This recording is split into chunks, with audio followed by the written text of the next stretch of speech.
My sister, who said I could never afford my own place, secretly changed the locks and moved into my newly bought apartment. She claimed she needed to calm her mind after the divorce, as if I would agree. I am 26, and for the first time in my life, I had something that was mine. Not rented with 3 roommates, not crashing at my cousin's place while trying to make ends meet.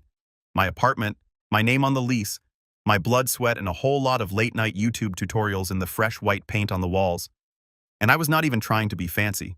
I just wanted something clean, something mine. I had spent the last 4 months pulling double shifts, working weekends, skipping dinners, and pretty much ghosting my social life just to be able to close on this one-bedroom place a few miles outside the city. It was small, older, and needed work, but it was quiet. And it was mine. Did I mention that already? I probably did. Because you do not forget the first time you put your hand on your own doorknob, turn the key, and know there is no one on the other side but you. But let me back up. You need to understand the family dynamic first, otherwise what happened will not make sense. Or maybe it will make too much sense. I grew up in a house where the loudest person got their way. My dad was not in the picture. He left when I was in middle school and barely looked back. So it was just me, my older sister Emily, and our mom, who somehow decided Emily was the second coming of Cinderella. Except instead of doing chores, Emily got excuses. Always. Every bad grade, every tantrum, every breakup. She is sensitive, Mom would whisper. She is going through a phase. For 15 years straight. Emily was 5 years older than me and had the confidence of someone who never got told no. I used to think she was cool when I was a kid. She wore makeup and always smelled like vanilla perfume and blasted music in her car like she was in a movie. But once I hit high school, something shifted. She started talking to me like I was her annoying little servant. Bran, grab me a soda. Bran, do the dishes, or I will tell Mom you scratched her car. Bran, do not be such a weirdo. When I told my mom, she would say the same thing every time. Just let her be. She is under a lot of pressure. I never figured out what the pressure was exactly. She dropped out of college halfway through her first semester, spent a few years hopping from one temp job to another, then married a guy named Rick who wore sunglasses indoors and thought sarcasm was a personality. Meanwhile, I was the one who stayed quiet.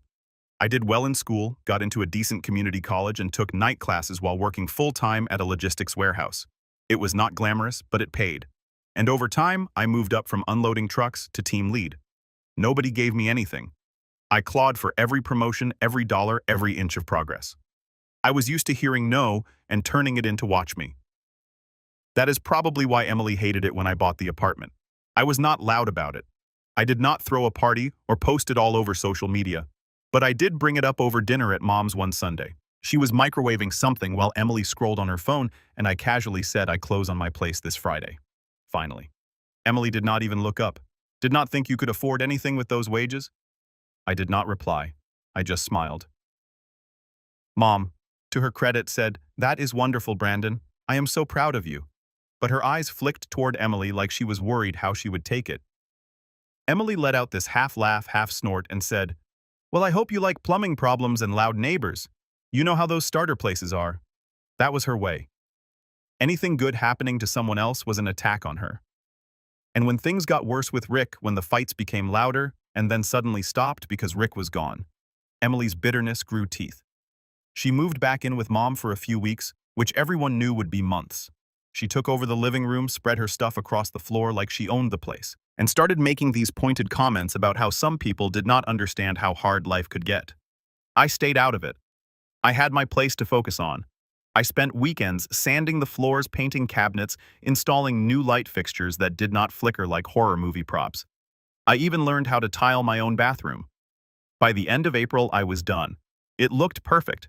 Maybe not by magazine standards, but to me, perfect. And then came that Monday. It was one of those weirdly hot days in early May. I had just finished a shift, my shirt stuck to my back, and all I could think about was taking a long shower and sitting on the balcony with a glass of iced tea. I walked up to the door, stuck my key in the lock, and it did not turn. I blinked, tried again. Maybe I was holding it wrong or tired. I checked the key, my key. I turned it again. Nothing. My heart did this little tap dance against my ribs. Maybe the lock was jammed. Maybe someone messed with it. I jiggled the key, then pressed my ear against the door like some kind of detective, and that is when I heard it. A voice. A woman's voice. Familiar. Laughing. I froze, then knocked. The laughter stopped. A few seconds later, the door opened a crack. Just a few inches. and standing there in one of my t-shirts was Emily. She looked like she just woken up from a nap. Her hair was pulled into a messy bun and she was holding a bowl of cereal. My cereal. "What are you doing here?" she asked, like I was the intruder. I stared at her. What? What are you doing here? Why does not my key work?" "Oh," she said, casually stepping back. "Mom had the locks changed. We moved in last week. We—" My voice sounded thin. "Me and Jamie," she said, waving vaguely toward the bedroom. "My son. You know, the one you barely see? It has been a hard time for him, Brandon." "Emily, this is my apartment." She gave me this look like I just told her the earth was flat. "You are young. You will bounce back. Jamie needs stability right now." I did not even register half of what she said. My eyes were scanning the room. My rug, my coffee table, my books stacked on the shelves. It was all still there, except now with toy cars scattered across the floor, dirty bowls in the sink, laundry draped over the couch. I think I stopped breathing. I did not yell. I did not scream. I did not even step inside. I turned, walked back down the stairs, got in my car, and sat in silence for a good 10 minutes, just gripping the steering wheel. My chest felt like it was caving in, like the air had been sucked out of the world. Then I pulled out my phone and called my mom. She answered on the second ring. "Hey, sweetie, why is Emily in my apartment?" She sighed. Not guilty, not panicked, just tired. "Brandon, please do not make a scene. Emily is going through a really difficult time. You gave her my apartment. You are young. You will find something else. It is just temporary until she gets back on her feet. Jamie needs a stable home. And you, well, you are always working anyway." I felt something snap. Not loud, not explosive, just a quiet crack. I said okay and hung up. Then I drove straight to the police station. Not to start a fight, not to scream, but with my lease in hand. And that is when the real war began. I walked into that police station like I was still in a dream. I did not know what I expected. Maybe a pat on the back, maybe some officer to say, "Oh wow, let us go kick her out right now."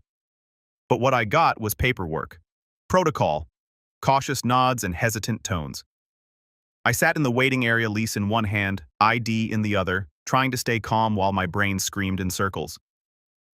The officer at the front desk, Officer Marks, I think his name was, asked me to explain everything. I did, slowly, carefully. No anger in my voice, just the facts. I had signed a lease 3 months ago. I had paid for every bit of that apartment myself. I had keys, furniture, receipts, and now I was locked out with someone else living there. Someone who had not paid a cent and had no legal right to be there. He looked through the lease, asked for my landlord's contact info, then gave me a look that felt somewhere between sympathetic and exhausted. Well, he said, "This is not a criminal matter. Yet. Yet. If she broke in or changed the locks without permission, we might be looking at trespassing. But since you gave her a key, I interrupted. I never gave her a key. I gave one spare to my mom for emergencies. That is it." He raised his eyebrows, slowly nodding. "All right, that changes things. Your mom gave access to someone else. That is unauthorized use, maybe even unlawful entry. But look, Brandon, this kind of situation can get messy. Family disputes do not always get solved through us. You will want to start with a formal report, then go through your landlord. They will likely need to file an eviction notice if she will not leave willingly." I wanted to laugh, or cry, or scream into a pillow. Instead, I just asked for the forms and started filling them out with a numb hand. My phone buzzed with a text halfway through. I ignored it. It was from my mom. "Please do not make this worse, Brandon. She needs this more than you right now." That line stuck with me the rest of the night. I crashed at a friend's place after that. Darren, a guy I used to work with who had a couch and no questions. He offered me a beer and a pillow. I took both. Did not sleep. Just stared at the ceiling, thinking about how fast everything had unraveled. The next morning, I called my landlord, Mr. Rios. He was as shocked as I was. "She is what?" he said, voice going sharp. "You mean someone changed the locks?" "That is illegal, Brandon. I never authorized that." "I did not either. I was not even told. My mom just gave her access." There was a pause. "She is not on the lease. I can start the eviction process, but that will take time. Court notice, sheriff posting. Minimum 30 days unless she leaves voluntarily." 30 days. 30 days of her living in my home, touching my things, eating my food, sleeping in my bed. My stomach twisted. Mr. Rios promised to come by and verify everything in person, but until then, I was stuck in limbo. My apartment was not mine anymore, not in practice. I called my mom again that afternoon. She picked up soft and slow like she had been waiting for it. "Hi, honey. I want you to tell me exactly what happened." She sighed. "Brandon, I know you are upset, but try to understand." Emily showed up crying with Jamie in her arms. She said Rick kicked her out, that she had nowhere to go, and I could not stand to see my grandson suffer. "You are doing fine, sweetie. You are strong. You have a good job. And that means you can just give away my apartment. You were not even there half the time. You are always working or sleeping at friends' places." I did not think it would be a big deal for a few weeks. I gripped the phone tighter. "You did not think to ask me." "She is your sister, Brandon. Family helps family, and she needs this more than you." There it was again, that phrase. She needs this more than you. Not "I am sorry," not "you are right," just a quiet, patronizing dismissal. "I am coming by tomorrow," I said. "Get her out. You are not thinking clearly. Do not do something you will regret." No apology, no accountability, just another excuse. I hung up before I said something I could not take back. The next day, I pulled into the driveway with Mr. Rios right behind me. He wanted to witness everything himself. We knocked. No answer. Knocked again. Nothing. Finally, he used the master key he still had, but it did not work. The locks had been fully changed. Mr. Rios stepped back, rubbing his forehead. Unbelievable. We had no choice but to post a notice on the door, an official warning that the tenant of record me had reported unauthorized occupancy and that legal eviction proceedings had begun. I took a picture of the notice and sent it to both Emily and my mom. Neither replied. But later that night, I saw the paper crumpled in a trash can photo posted on Emily's private Facebook story when I was not supposed to see. The caption, "He thinks this little note scares me. Try harder, baby brother." I stared at that screen for a long time. That was when something inside me shifted. It was not just anger anymore. It was something colder, deeper. A few days passed with radio silence. I did not hear from either of them. Mr. Rios filed the eviction paperwork, and I waited. I floated between friends' places and spent every spare moment either at work or researching tenants' rights, lease protections, and how long I might have to wait for this circus to end. Then came the kicker.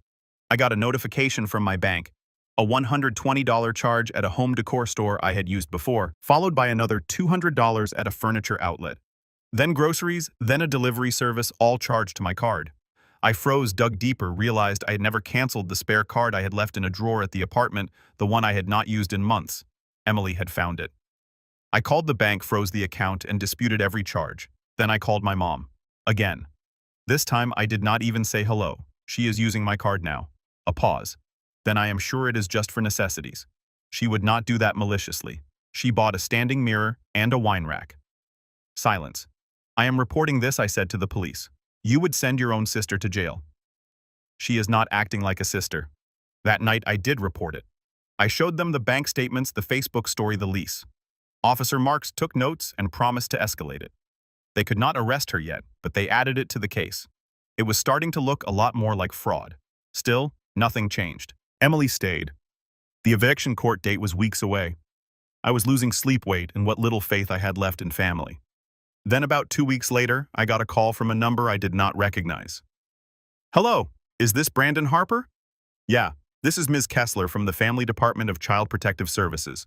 We would like to speak with you about a guardianship inquiry filed in your name for a minor, Jamie Harper." I nearly dropped the phone. "What?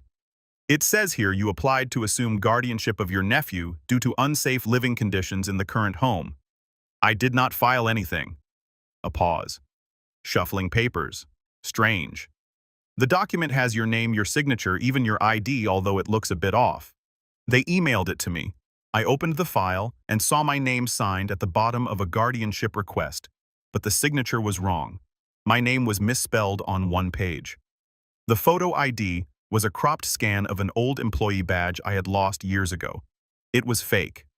Emily, or someone helping her, was trying to frame me. Whether it was to scare me off, delay the eviction, or paint me as some villain, I did not know. But it was a line crossed so far it was not even visible anymore. I called my mom in a fury.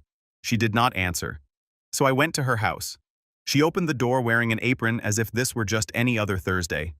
"Brandon, please do not barge in." I held up my phone. She forged my signature on a guardianship request. She tried to make it look like I was trying to take her kid. Her face paled, but only for a second. Then it hardened. I am sure there is a reasonable explanation. There is not. And if you do not help me fix this, you are going down with her. Her lips tightened. She opened her mouth to speak, then stopped. Closed it. I waited. And then she said in the coldest tone I have ever heard from her, "You always resented her. Do not pretend you did not. Maybe she is not perfect, but at least she never abandoned her family." That was the last thing she said before shutting the door in my face. And that was the moment it all shattered. The loyalty, the guilt, the idea that maybe, just maybe, my mom still saw me as her son. She did not. To her, I was disposable, replaceable, a stepping stone for the daughter who needed it more. And that is when I knew I was not getting my home back by waiting. I had to take it back. But I was not going to scream or break windows or throw punches. I was going to do it by the book, by the system they thought I did not understand. And by the time I was done, they would wish they had never touched a single thing that belonged to me, especially the lease, especially the card, especially the name they tried to fake. But before that revenge could begin, before I even set my plan in motion, something happened that I did not expect. Something that changed everything again, and not in a good way. For the first time in my adult life, I stopped showing up to work early. I still got there on time. I was not about to give Emily or my mom that satisfaction, but I stopped clocking in an hour ahead, stopped volunteering for double shifts.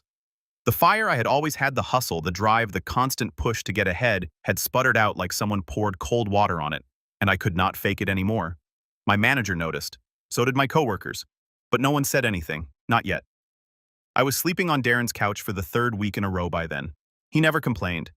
He gave me space, kept things chill, and did not ask questions I was not ready to answer.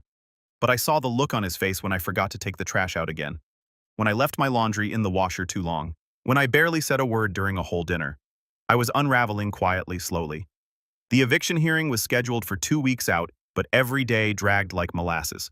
Meanwhile, Emily was living it up in my apartment. Her Instagram had gone from quiet divorcee vibes to full-on influencer energy. Photos of her cozy new space, my apartment, Jamie eating cereal at my kitchen island, still my cereal, and a post that almost made me throw my phone across the room. Sometimes life surprises you with a fresh start. Thank you to everyone who supported me when I had nothing. I was blocked from viewing it, of course, but people talk. Screenshots get shared. My cousin sent it to me with a simple text. I did not respond. I could not. The weight of everything pressed on me. The betrayal, the silence, the fact that my own mother had not even called to check if I was okay. Not once. Not after the fake guardianship filing. Not after the charges on my card.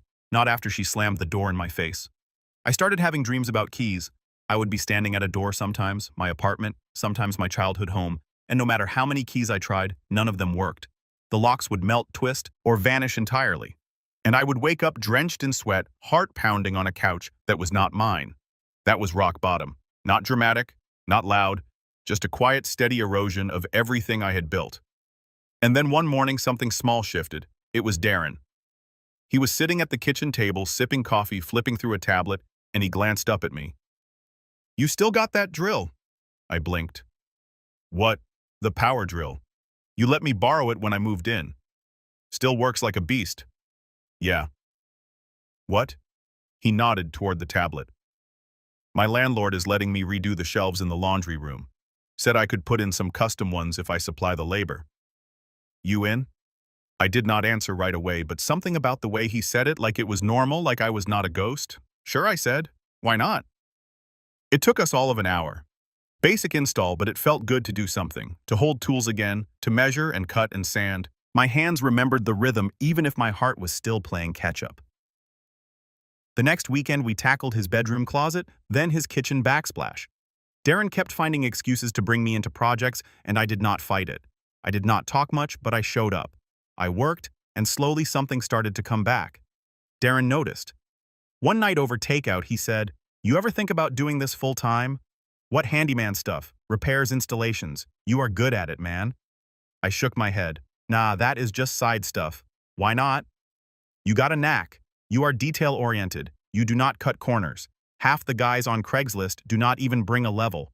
You could charge double and still get booked." I did not say anything. But that night I pulled out my laptop and started searching. Handyman licensing small business registration website templates. I did not sleep much, but for the first time in weeks, it was not from anxiety. It was hope.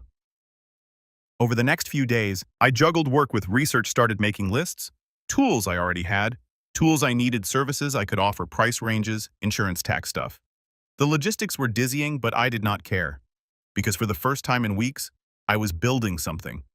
A few days later, Darren let me tag along on a job he was doing for a coworker, mounting a TV and fixing a broken cabinet.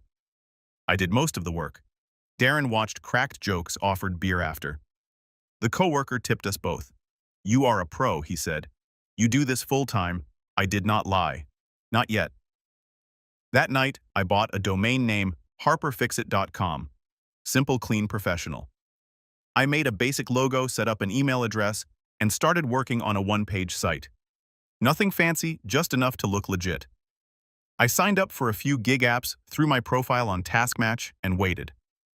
2 days later, I got my first booking. Some woman needed her garage shelving reinforced.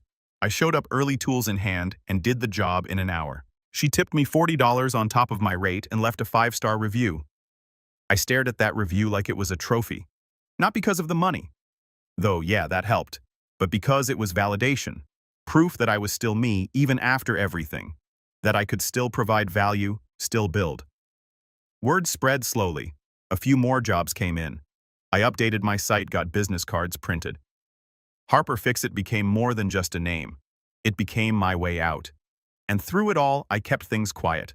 No posts, no texts to my mom, no comments on Emily's nonsense. I did not try to justify myself to the family group chat that had gone oddly silent since everything happened. Let them think I was broken. Let them think I was licking my wounds in some basement. I was building, planning, and I was not just getting my apartment back anymore. I was getting my life back. But the next twist that came out of nowhere. It was a Saturday afternoon when I got a message on the Harper Fixit contact form. The name listed Rick. Yeah, that Rick. Emily's ex. The subject line just said job inquiry. Need help with garage conversion. I stared at the message for a full minute. Then I read it again. Hey, not sure if this is the right Brandon, but if it is, I need some work done. Converting my garage into a home office. Saw your site through a neighborhood group. Let me know if you are available. Also, sorry about everything. I heard what happened. I did not even know how to process it. Why was he reaching out? And what did he know? I did not reply right away. I thought about it for a whole day. Then I typed a response. Hey, Rick.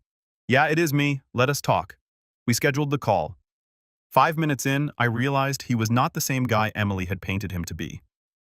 I am not here to pick sides, he said. But I thought you should know Emily's version of things is not exactly the truth. No kidding. He hesitated, then added, she told her new boyfriend that you kicked her out of your own apartment to punish her. Said you were jealous of her being a single mom and wanted to prove a point. I laughed a short, humorless bark. I did not even know she had a boyfriend. Yeah, they met last month. He does not know the half of it. That stuck with me. Emily was spinning stories, crafting a whole new narrative about what happened about me while I was quietly picking up the broken pieces. And that is when I knew. I could not just sit back and wait for the eviction hearing. I needed leverage. I needed proof. So I started collecting. Screenshots of Emily's posts, bank records showing the charges on my card, emails with timestamps, photos of the fake guardianship documents. Even Rick offered to write a statement confirming that Emily had bragged about squatting in my place. I saved it all, categorized everything in folders, printed copies, backed it up twice. Because I was not just preparing for eviction court anymore. I was preparing for war. But just when I thought I had everything under control, just when I thought I was done falling, I got a call from Mr. Rios. Brandon, he said, voice grim, you need to come to the apartment. Now. My stomach sank. What happened? She is not here, but there is something you need to see. I dropped everything and drove over. When I got there, the door was open. The lock was busted. Mr. Rios stood just inside the living room, his face unreadable. I stepped past him and froze. The place was trashed. Furniture, overturned walls, scuffed cabinets, left open, broken glass in the kitchen. My TV gone. So was the microwave and the shelves I installed in the hallway. She had not just moved out. She had cleared the place and left me with the wreckage. Mr. Rios handed me a folded note he had found taped to the fridge. In sloppy handwriting it read, "Thanks for the free ride. Good luck fixing this dump. Maybe next time do not be such a selfish little snake." And below that, a smudged, smiley face. For a long time, I just stood there staring at the empty space where my couch used to be. The apartment I had bled for, worked for, lived for, gone. But weirdly, I did not feel broken. Not anymore. Because what Emily did not know, what none of them knew, was that I had already taken photos of everything before. That I had receipts, witnesses, a timeline. She would think she won, that she had taken the last word. But she had not seen the new Brandon. The one who knew how to rebuild. The one who was going to make every single one of them pay. Legally, carefully, and with a smile. Because the fall was over, and the rise, it had just begun. It is funny how losing everything can make you see clearly. I stood in the center of my trashed apartment floor, littered with glass shards, drywall dented, like someone had taken a bat to it, and felt calm. Not numb, not broken, just still. Like the kind of silence you hear right before a storm starts rolling in. The calm before. Mr. Rios was pacing by the door, muttering about insurance and damages, but I tuned him out. My eyes traced every missing piece. The stolen microwave, the gutted TV stand, the decorative light fixtures I installed myself, gone. The shelves I measured and leveled to perfection, ripped from the walls, screws still embedded in the paint. It was not vandalism. It was intentional. Emily had not just moved out, she had emptied the place like it was a hotel room she never planned to pay for. And then she left that note. Thanks for the free ride. Good luck fixing this dump. She thought that was the final move. She thought she had won. But all she had done was hand me exactly what I needed. Because now I did not just have eviction paperwork. I had evidence of theft, destruction of property, and malicious intent. I had photos of the apartment before and after. I had bank records. I had the fake guardianship filing she tried to sneak under my name. I had Rick, her ex-husband, willing to testify. And more than anything, I had no fear left. No ties, no illusions, no mercy. Once Mr. Rios filed the police report for damages and left to contact his insurance company, I stayed behind. I sat on the floor, bare cold and stained with something sticky I did not want to identify, and started making lists. The kind of lists you only make when you are past the point of heartbreak. Step by step. Methodical. One police report. Already filed by Mr. Rios. I would add to it with the missing items list, photos, and any receipts I could dig up. My bank statements would show some of the stolen electronics had been charged to my card. 2 legal prep.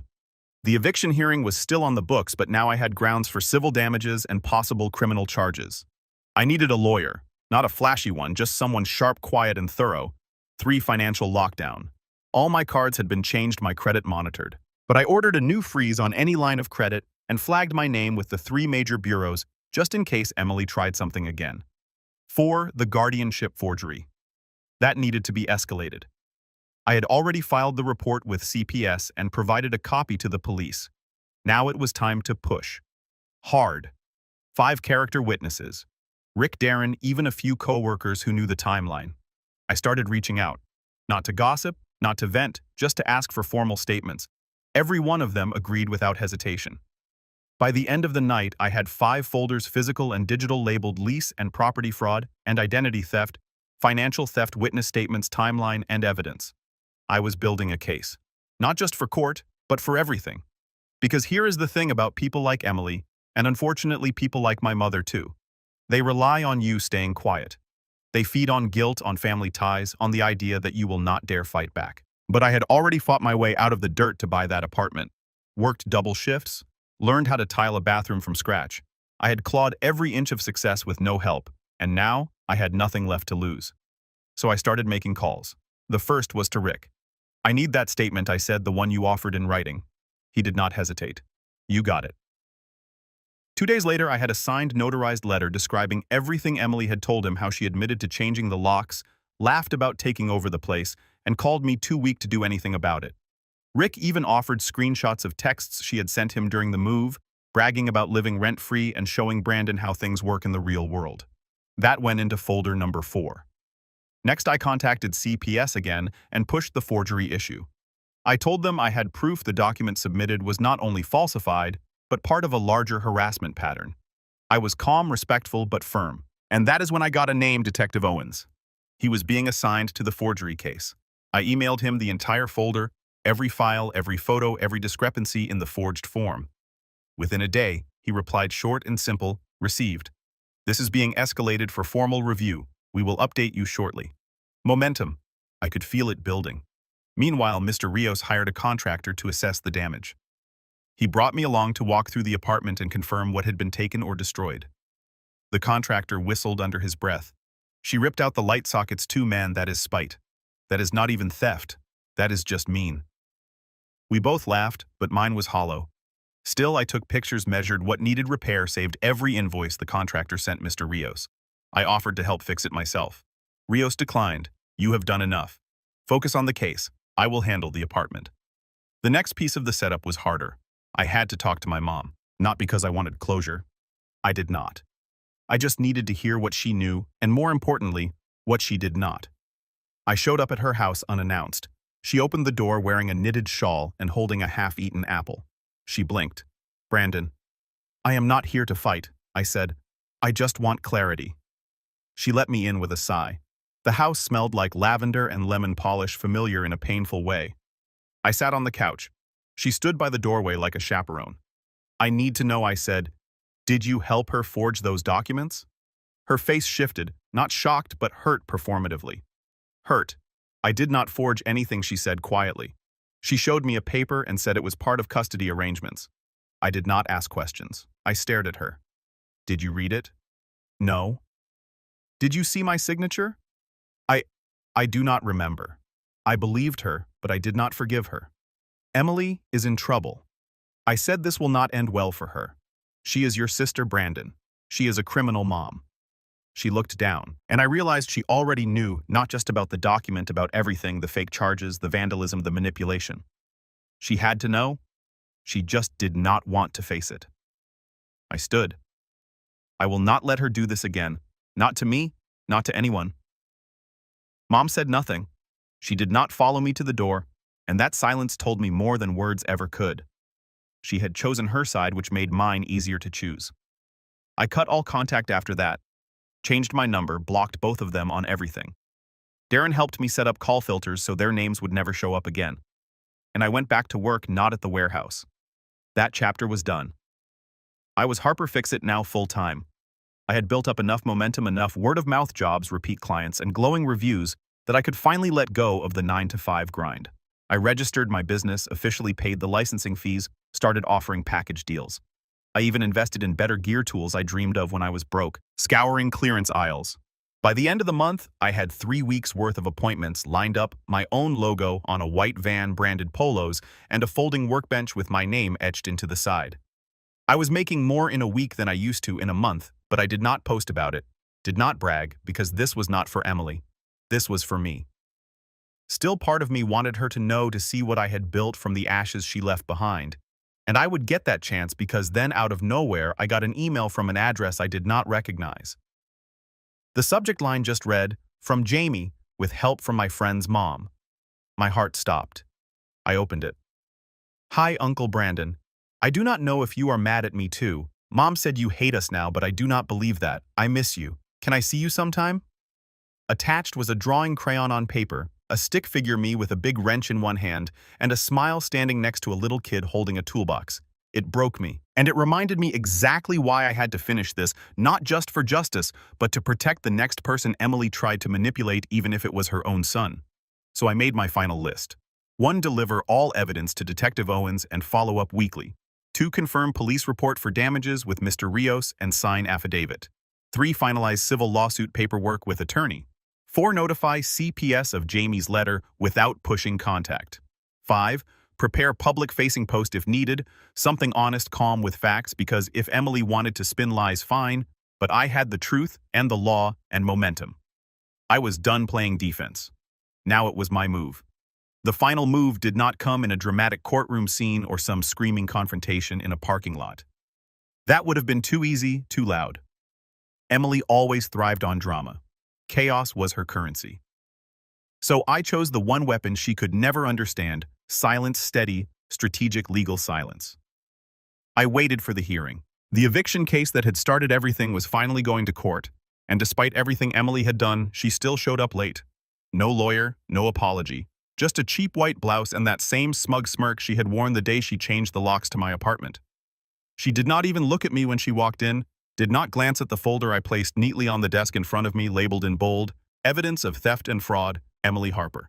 I had everything inside: receipts for the missing electronics, photos of the damage she caused, screenshots of her social media posts, bragging about living in my apartment rent-free. Rick's notarized statement, police reports, the bank fraud paperwork, the guardianship forgery. The judge, a tired-looking woman in her 50s with no time for games, did not need long. After barely 20 minutes, she ruled in my favor. Immediate eviction was granted, retroactively applied since Emily had already vacated. Mr. Rios was awarded damages for the destruction of the property. I was awarded restitution for theft and unauthorized credit card usage.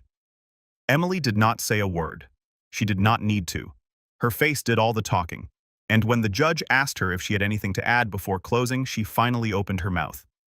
He is blowing this out of proportion, she said. It was just family. Helping family. The judge stared at her. That is not what the evidence says, Ms. Harper. This is not a family matter anymore. It is a legal one. That was the first crack, but the real hit came a week later. Detective Owens called me with an update. The forgery of the guardianship request was not just a misdemeanor. It had crossed the line into criminal territory. Emily had submitted a falsified document to a government agency. Combined with the statement from CPS and the falsified ID she used, it was enough for the DA to press charges: fraud, forgery, identity theft. A court date was set. A public defender was assigned to her since she could not afford her own lawyer. And despite everything, she still tried to spin it like I was the one who betrayed her. I did not respond to the texts. I did not call her back when she left a voicemail saying, "This could ruin me, Brandon. Think about Jamie." Jamie. I had been thinking about Jamie. I did not reply to him after that first message, not directly, but I did contact CPS again, quietly, carefully. I told them I was not trying to seek custody. I just wanted to make sure Jamie was safe. I gave them everything I had: her living conditions, her instability, her manipulations. I even forwarded the messages she had sent about using Jamie to guilt me. They thanked me, said they would take it from there. A few weeks later, I heard through Rick that he had filed for full custody. Apparently, CPS had reached out for a home check. That is when they discovered Emily had been leaving Jamie with friends for days at a time, bouncing between boyfriends' houses and still trying to figure things out. She failed to appear at a scheduled follow-up. Then she failed another. That was it. Rick got temporary custody. Full legal custody was pending a hearing, but Jamie was already living with him. Emily's world crumbling, and she could not stop it. She tried to call me again, this time sobbing into the phone, her voice hoarse. I messed up. Okay, I did not mean to go that far. I was desperate. Can we fix this? I did not answer. I had already blocked her number. It was Darren who finally said what I had been thinking all along. You did not destroy her, man. She did that herself. All you did was stop her from doing it to you again. By then, Harper Fix-It was booming. I had 3 guys working with me now, 2 part-time, 1 full-time. We were booked out for 3 months in advance. I had an LLC, a tax ID, and a logo on the side of my work van. I even got invited to speak at a local entrepreneurship event. Life was not perfect. There were still nights I would stare at the ceiling, wondering how I let it go so far, still moments when I would remember a birthday or a holiday and feel the hollow space where family used to be. But I did not miss them. I missed the idea of them. That is not the same thing. The last piece fell into place 6 months after the eviction. I got a letter from the court. Emily pleaded guilty to reduced charges under a deal. She would avoid jail time, but she would have a record, a hefty fine, mandatory counseling, community service, probation. It was not everything I wanted, but it was enough. And when I walked back into that apartment, freshly repainted, the smell of sawdust and lemon oil in the air, I stood in the middle of the living room, closed my eyes, and breathed in. It was quiet. It was clean. It was mine again. No noise, no lies, just me. I had started from nothing, lost everything, and built it all again. But this time stronger, smarter, and with the kind of peace no one could take away. Not Emily, not even my mom. Because the truth is, revenge does not always have to be loud. Sometimes the most powerful revenge is just rebuilding quietly and letting them watch. She stole my home, so I built a life she could never break into.